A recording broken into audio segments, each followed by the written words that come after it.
C'est des sujets qui font la une en République démocratique du Congo, en Afrique et dans le monde. La traque des FDLR en RDC dans la partie Est. La RDC a pris une dernière décision. Les FARDC vont y aller seuls, sans les forces de la MONUSCO, donc sans les forces de l'ONU en RDC. Ça fait débat dans cette émission, votre émission. Et puis, nous allons parler des 5 chantiers, cette vision de la révolution de la modernité initiée par le chef de l'État, Joseph Kabila, avec ses rapports de cette ONG des droits de l'homme qui dit qu'il y aurait surfacturation de certains chantiers avec des prix très élevés qui ne profitent pas vraiment pour la population. Et cette ONG demande une enquête indépendante pour vraiment punir les coupables. On en parle dans Ça fait débat avec des invités habituels. Ils sont les nôtres. Papi Tamba, vous êtes membre du PPRD. Vous êtes de la majorité. Mathieu. Bienvenue, Merci. en tout cas. Laurent Onyemba, vous êtes toujours avec nous, acteur politique indépendant, avocat de son pays. Bienvenue. Avocat surtout, Mathieu. Et face à vous, Laurent Ochumbe, vous êtes cadre des SID, parti de l'opposition. Bienvenue sur ce plateau. Merci, cher ami Mathieu. Alors, la traque des FDLR, la RDC enfin décide de prendre une décision d'y aller seul. Papi Tamba, les analystes disent, est-ce que c'est une bonne position? Pourquoi, encore une fois, la RDC cherche à se mettre seule? Avez-vous les moyens, vous, gouvernement majorité, de combattre seul les FRDC? Non, les FDLR, j'allais dire. La question telle que vous la posez, Mathieu, déjà merci pour l'invitation. Je pense qu'elle devait inclure les contextes avec lesquels le président de la République prend cette option. Décision, ça d'accord. Le contexte est important. Au début, il n'a pas été question d'aller seul. Il a été question d'aller avec la MONUSCO, la MONUSCO pose des conditions qui sont inacceptables dans un pays démocratique. C'est le lieu ici de rappeler, M. Mathieu, que le 6 avril 1994 ou 1994, nous avons connu une entrée massive de ceux-là que nous appellerons plus tard FDLR dans notre pays. Quelques-uns. Le 6 avril 1994. Dans 2 mois, presque 1 mois et demi, le 6 avril 1994, ils vont totaliser 21 ans. Sur notre territoire, sous les yeux, sous les nez et la barbe de l'ONU, qui les avait invités. 21 ans, c'est 7665 jours. 7665 jours. Que l'ONU les a invités et que l'ONU les accepte et les entretient dans notre territoire. Il faut aussi rappeler ici que ces FDLR, pendant longtemps, ont constitué un fonds de commerce. Non pas des Congolais, mais des Rwandais. Au nom de la traque des FDLR, alors que l'ONU était sur notre territoire, nous avons vu le Rwanda à Banana. Banana, c'est à Mwanda, où il n'y a aucun FDLR. Aucun FDLR, mais au nom de la traque des FDLR. Nous avons vu le Rwandais jusqu'à 1000 km de Kigali, c'est-à-dire en Mbujimayi, à la traque des FDLR. Alors qu'il n'y a aucun FDLR là-bas. Dans les Kasaï. Toujours avec la présence de qui? De l'ONU. Au nom de la traque des FDLR, nous avons vu ici, aux portes de Kinshasa, nous avons vu les Rwandais. Parce qu'ils sont toujours à la recherche des FDLR qui déstabiliseraient les Rwandais.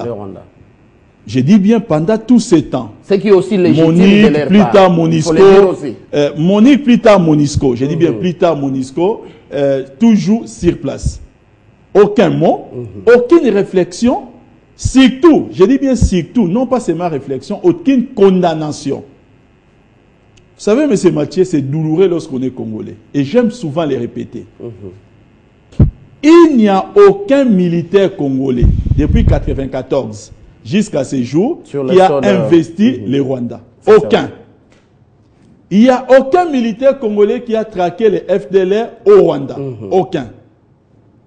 En revanche, plusieurs fois, nous avons observé l'entrée massive. Je ne parle pas d'un individu ou d'un policier ou d'un soldat. Des troupes rwandaises. Des troupes rwandaises. Mais plusieurs fois, ça a été avec l'autorisation du gouvernement. Non, nous allons parler de l'opération Imo-Jaweto. Après, c'était une opération. Ça, d'accord. Ce qui est curieux, c'est qu'aujourd'hui, maintenant que nous parlons après les M23, que nous devons maintenant traquer les FDLR, on vient nous faire des réflexions. Mais pire que ça, M. Mathieu, les Rwandais, à son tour, prend aussi la balle au bon et commence à nous faire des réflexions pour essayer d'exprimer sa désapprobation. Disant que nous, aujourd'hui, nous voulions faire de FDLR un fonds de commerce politique. De qui se moque-t-on? Moi, je crois qu'il y a des matières dans la vie qui devraient être étudiées ou être examinées en tant que Congolais.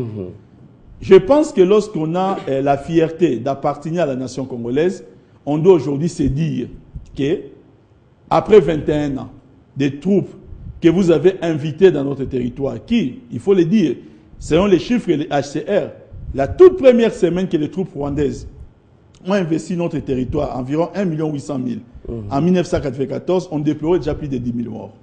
Ça, ce sont les chiffres que l'aime de Papi Tamba n'invente pas. Je parle des chiffres qui sont réels. Aujourd'hui, des grâces, je dis bien des grâces, la position prise par les chefs de l'État, c'est le rétablissement et la fierté d'être Congolais. En avez-vous les moyens? C'est ça la question maintenant. Nous disons ceci, M. Mathieu, la MONUSCO, aujourd'hui, dans le cadre de la force d'intervention, a reçu mandat. Les chefs de l'État ont bien fait les rappeler qu'ils peuvent traquer les forces rebelles sur nos territoires qui étaient répertoriés au nombre de 47. Avec ou sans, je dis bien avec ou sans les FARDC. Ce qui voudra dire que la MONUSCO a un mandat de se dire que non, voilà, nous pourrons traquer les FDLR sans même ces deux généraux que nous soupçonnerons, je ne sais pas de quoi.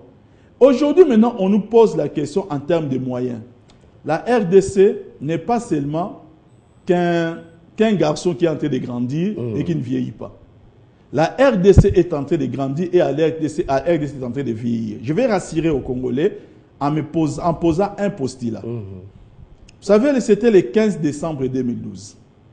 Devant la nation congolaise, c'est-à-dire devant le peuple congolais réunis en congrès, le chef de l'État a prononcé une phrase qui est désormais, toute tentative d'agression contre la RDC sera suicidaire.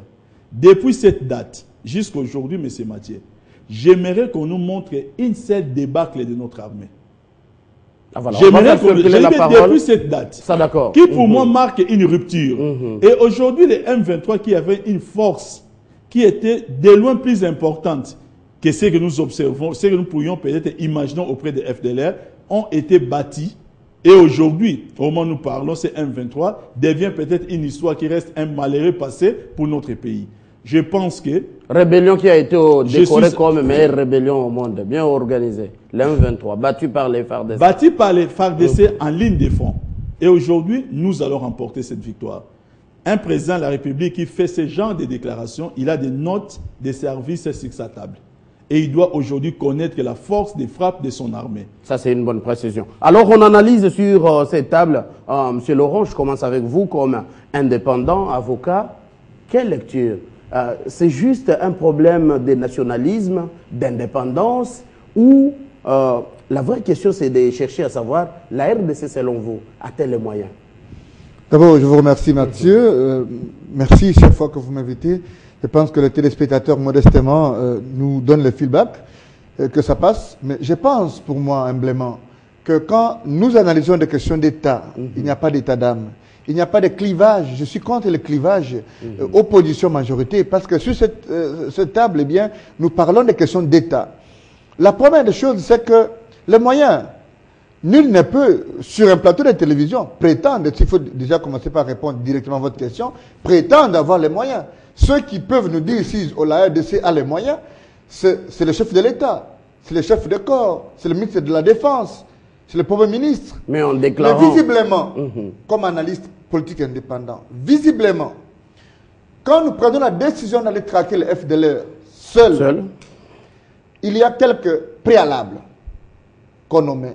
Premier préalable, c'est qu'on oublie ou on nommait la responsabilité historique des Nations Unies et de la communauté internationale, qui n'a pas invité, mais qui a autorisé, les deux verbes sont à différencier, qui n'a pas invité les populations rwandaises, cette fois-là, plutôt, comment dirais-je, chassées du Kivu ou bien plutôt du Rwanda, sur un territoire que le nôtre, mais surtout au regard du droit public humanitaire. La communauté internationale avait l'obligation de le faire venir sur notre territoire.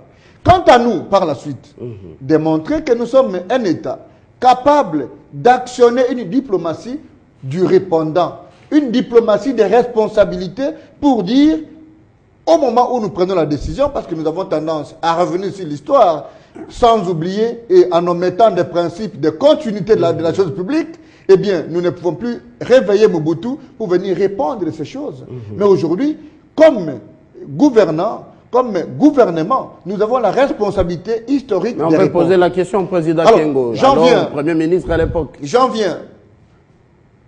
En ce moment où nous parlons, on dit le Rwanda, d'abord l'FDLR est un prétexte.